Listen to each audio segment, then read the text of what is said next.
안녕하세요. 현직 변호사이자 개미 투자자인 개미 변호사입니다. 저번 주 주식시장을 뜨겁게 달군 SG증권발 무더기 하한가 사태와 이번 주 하한가 주식에 다시금 공격적으로 베팅하는 투자자들을 보면서 유구한 역사를 가진 전형적인 주가 조작에 대해서 간략히만 살펴보고자 합니다. 저평가 우량주는 개념적으로 존재할 수는 있지만 일반 투자자 입장에서는 실제 찾기 어렵고 눈에도 잘 보이지 않는 일종의 유니콘과 같은 주식입니다. 오히려 잘 보이지 않는다는 점을 이용하여 뚜렷한 실적도 없는 테마주가 저평가 우량주라는 이름으로 주가 조작에 이용되는 경우가 많습니다. 가치주 관점에서 저평가 우량주는 실적과 배당은 안정적이지만 미래 성장성에 한계가 있는 기업들이 많이 거론되는데요.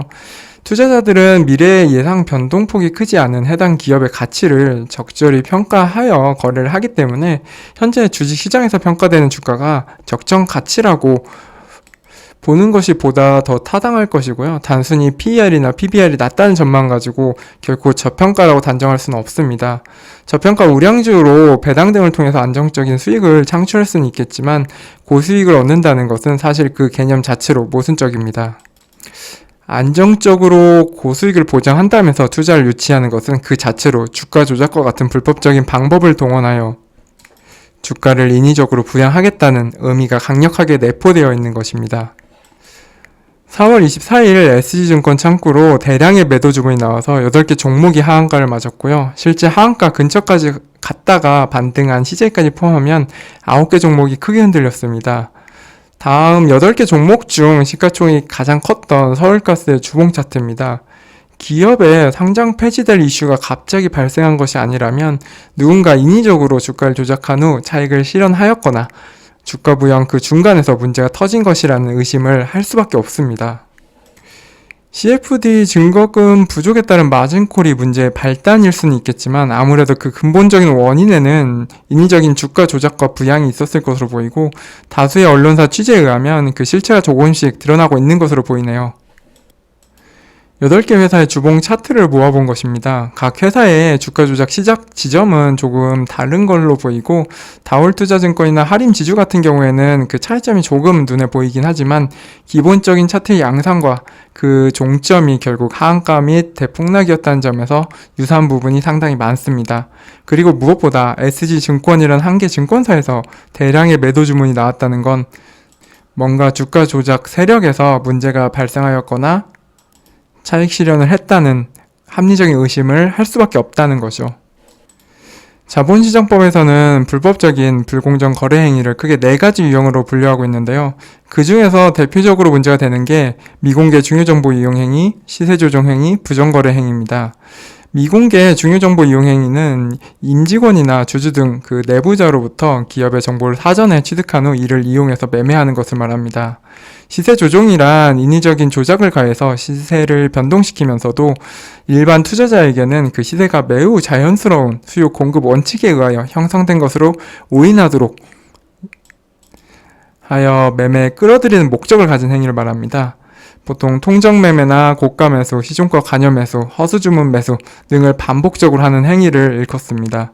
부정거래는 이른바 불법 리딩방 같은 데에서 미리 매집한 주식을 추천하거나 허위 과장 품문을 유포하는 방법으로 주가를 부양한 후에 선매도하는 것을 말합니다. 실제 대규모 주가 조작에서는 3가지 유형이 상당히 복합적으로 이루어지는 경우도 많습니다. 주가 조작에 대한 판단을 하는 금융위원회 사나 증권선물위원회 사례를 몇 가지만 간단히 살펴보면 먼저 A사를 무자본 M&A 방식으로 인수하고 코로나19 진단 키트와 관련해서 국내 최초로 미 FDA 허가를 받아서 생산 수출한다는 풍문을 유포합니다. 그리고서는 마치 진짜와 같은 외형을 갖추기 위해 대담하게도 임상실험 결과를 조작한 후 식약처 및 미 FDA에 제출하기까지 합니다. 그리고 이렇게 주가가 오르면 사전에 미리 개인적으로 매집한 주식을 고가에 매도하는 방식으로 부당이득을 취합니다. 실제 해당 주식은 6개월 만에 775원에서 9,140원으로 11배 이상 상승하기도 했습니다. 그 다음은 쌍용차 먹튀로 논란이 되었던 에디슨 EV입니다. 다수의 투자 조합을 만들고 자산운용사와 상장상 임직원들이 모두 함께 공모하여 A사와 B사를 인수합니다. A사를 인수한 후에 소위 상한가 만들기 목표로 시세 조정, 허위사실 유포 등으로 주가를 부양합니다. B회사 역시 인수 후에 무형자산 평가를 과도하게 부풀리고 호재성 정보를 유포하는 방식으로 주가를 부양합니다. 이렇게 부양된 B회사를 다시 인적 분할하고 분할한 C회사를 대상으로 대량의 상한가 매수 주문 및 통정 매매로 주가 상승을 다시금 견인합니다. 이렇게 부양된 C회사는 다시 D회사를 인수하면서 시가관여 주문 등으로 시세 조정을 하여 인위적으로 주가를 계속 상승시킵니다. 이렇게 다단계 방식으로 상장사의 인수 및 분할을 통해서 주가를 조작하고 부당이득을 챙기는 겁니다. 다음은 리딩방 부정거래 사례입니다. 리딩방 운영자가 먼저 주식을 매수하고 카카오톡 오픈채팅 주식 리딩방을 통해 회원들에게 매수 추천을 합니다. 매수 추천을 하면서 허위 호재 풍문을 유포하기도 합니다. 회원들이 주식을 사면서 주가가 오르면 운영자는 먼저 선매도하죠. 그 후에 주식이 떨어지기 시작하면 회원들에게 매도 추천을 하는 패턴을 계속적으로 반복하면서 부정거래를 합니다. 개별 리딩방을 통해 주식을 매수하는 것은 우연히 한두 번 이익이 날 수도 있습니다만 결국 손해를 볼 수밖에 없는 구조입니다. 운이 좋아서 수익을 얻더라도 그 수익은 결국 다른 누군가의 손해와 직결되는 불법 행위에 가담하는 점이라는 것을 꼭 기억해 주시기 바랍니다. 제가 다른 영상으로 각 증권사별 추천 종목을 올리게 된 가장 큰 이유도 사실 정체도 알 수 없는 자들이 전혀 믿을 수 없는 수익률로 현혹하는 리딩방의 추천 종목들에 결코 속지 않기를 바라는 마음에서였습니다. 주식이나 코인 등으로 돈을 벌고 싶지만 본인이 직접 종목을 분석하는 게 어렵거나 부담스러워하는 투자자들은 눈에 보이는 돈을 자랑하면서 수익률을 자랑하는 자칭 전문가들의 추천 또는 의견에 매우 흔들릴 수밖에 없다는 점을 일을 하면서 좀 많이 접하게 되었습니다. 제가 보기에는 아니 왜 이거를 이렇게 투자하지? 라고 생각을 했지만 반대로 보면 그만큼 관심 종목이나 추천 종목에 대한 수요가 많다라는 것이고 그런 마음들을 조금 이해되는 부분들이 있기 때문에 각 증권사별 추천 종목을 따로 영상으로 해서 올리고 있는 것입니다. 각 증권사별 추천 종목도 당연히 100% 수익률이 보장된다거나 작전에 휘말리지 않는다고 장담할 수는 없습니다. 다만 어차피 누군가의 추천 종목에 관심을 기울이실 거라면 차라리 현재 우리 금융 시스템 하에서 그나마 믿을 수 있는 증권사 그리고 개인 투자자 1인이 아닌 그 증권사 팀에서 선정해서 올리는 증권사별 추천 종목을 보시는 것이 현실적인 차선적이라고 생각을 합니다. 물론 추천 종목은 어디까지나 추천일 뿐 실제 매수하는 주식은 직접 확인하고 판단해서 투자하셔야 됩니다. 참고로 저는 개별 리딩방은 전혀 운영하지도 않고요. 앞으로도 운영할 생각이 없으니 혹시라도 저를 사칭하는 사람이 있다면 쳐다도 보지 말고 신고하시기 바랍니다. 이건 21년 4분기에 있었던 시세조종 사례로 이번 사태와 비슷해 보이는 대표적인 시세조종 케이스입니다. 전업투자자 갑이 A사의 주가 시세조종을 모의합니다. 갑은 지인 등을 통해서 이제 투자금을 모집하고요. 지인들로부터 증권계좌, 신규 개설 휴대폰, 공인인증서 등을 제공받아서 관리하면서 시세 조정에 사용합니다. 또 공범인 을과 함께 고가 매수, 물량 소진, 시종가 관여 등 시세 조정 주문을 계속해서 반복해서 내고요. 갑이 운영하던 주식 리딩방에서는 해당 종목을 적극 매수로 추천합니다. 이런 방식으로 주가를 부양하는데 여기서 조금 중요하게 좀 다시 살펴볼 개념이 시세 조정이라는 개념입니다. 이건 실제 있었던 판례 케이스를 보면서 설명해 드리도록 하겠습니다. 사실 제가 이번 하한가 사태를 보자마자 떠오른 사건이 하나 있었는데요. 상당한 인지도가 있었던 전업 투자자가 2011년부터 14년까지 주가 조작을 한 판결이 하나 있습니다. 왼쪽이 보셨던 서울가스 주봉 차트입니다. 그리고요, 오른쪽은 해당 전업 투자자가 조작했던 관리 대상 종목의 차트입니다. 월봉이죠. 월봉 차트고요. 2010년부터 2014년 8월까지 주식이 꾸준히 오르다가 2014년 9월에 주식이 대폭락합니다. 장기간 관리되면서 우상향하던 주식이 한 번에 대폭락한 모습이 무려 10년 전에 있었던 이 케이스 사건 결과와 매우 유사한다는 점이 인상 깊습니다.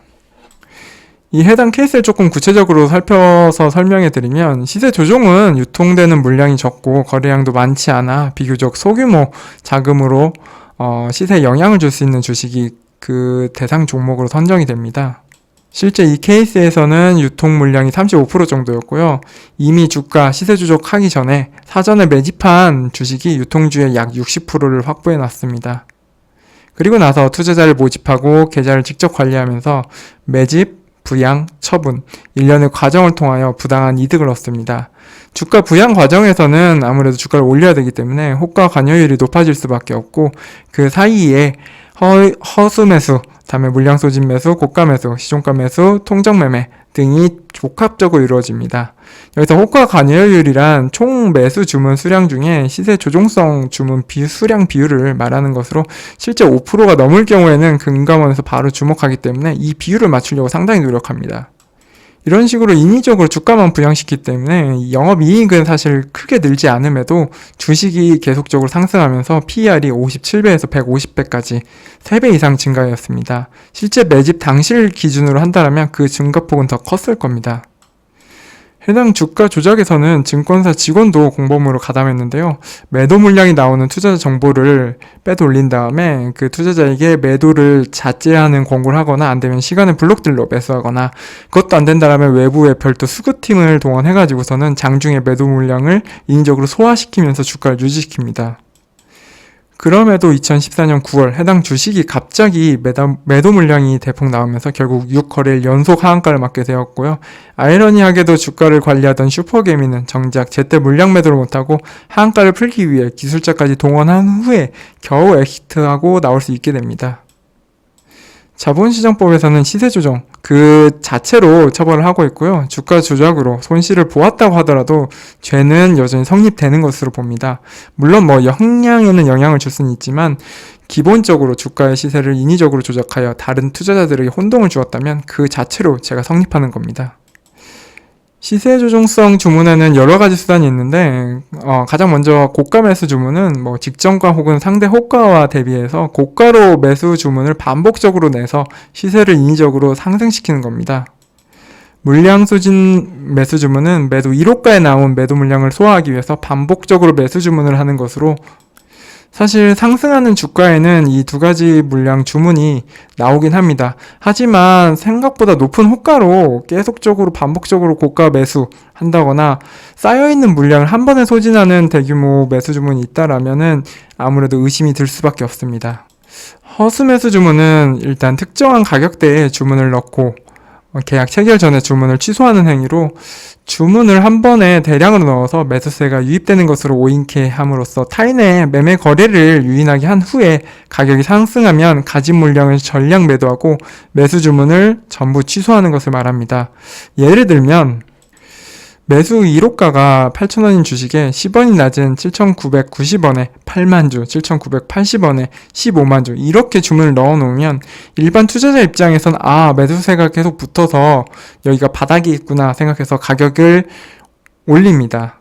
그래서 이렇게 주식이 조금 상승해서 한 8,050원까지 가격이 올라가면 가진 주식은 전량 매도하고 이전에 넣어놨던 7,990원과 7,980원 매수 주문을 전부 취소시켜버리는 겁니다. 시종가 관여 주문에 이제 많은 허수 주문, 가격 결정을 하는 주문들이 많이 들어가는데요. 이런 시가 결정을 위해서 호가 접수 기간이 8시 40분부터 9시, 종가 결정을 위한 호가 접수 시간이 3시 20분부터 3시 30분까지입니다. 각각의 이제 호가와 주문 수량이 공개되지 않고 예상 체결 가격과 예상 체결 수량만이 공개되는 상황에서 예상 체결 가격보다 훨씬 높은 가격에 매수 주문을 함으로써 예상 체결 가격을 위로 상승시킵니다.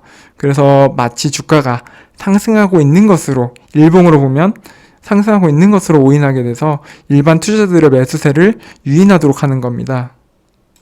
그래서 종가를 자신이 원하는 가격에 맞춰놓을 수 있도록 조작하는 것이죠. 통정 매매는 아직 설명 안 드렸는데 이거는 조금 중요한 개념이라서 좀 더 자세히 설명드리겠습니다. 통정 매매에 관해서 가장 잘 설명한 게 그 영화 작전이라는 데서 나온 건데요. 작전 세력인 매수 주체가 100만 주를 만원에 또 다른 작전 세력인 주가 부양 체계에 넘깁니다. 그러면은 이렇게 대규모 거래가 이루어졌기 때문에 주가가 계속 올라가고요. 이렇게 올라간 주식을 또 외국계 작전 세력한테 똑같은 100만 주를 11,000원에 올립니다. 넘기죠. 그리고 나서 이 외국계 작전 세력은 이 가지고 있는 100만 주를 12,000원 정도에 살짝 더 보태서 원래 작전 세력에게 다시 돌려줍니다. 작전 세력들끼리 거래량, 거래시간, 거래 단가를 계속 정해서 상호 간에만 주식이 이렇게 돌고요. 결국 100만 주가 A에서부터 B, C를 거쳐 다시 A한테 돌려왔을 때 가격만 10,000원에서 12,000원으로 올라가게 된 거죠. 요즘에는 호가 관여율이 5% 이상일 경우에 금감원에서 들여다보기 때문에 이미 유통 물량을 많이 확보하고 있을 경우에는 약간의 시차를 들이더라도 호가로 일괄 매수하는 게 아니라 천천히 시차를 가지고 매수하기도 합니다.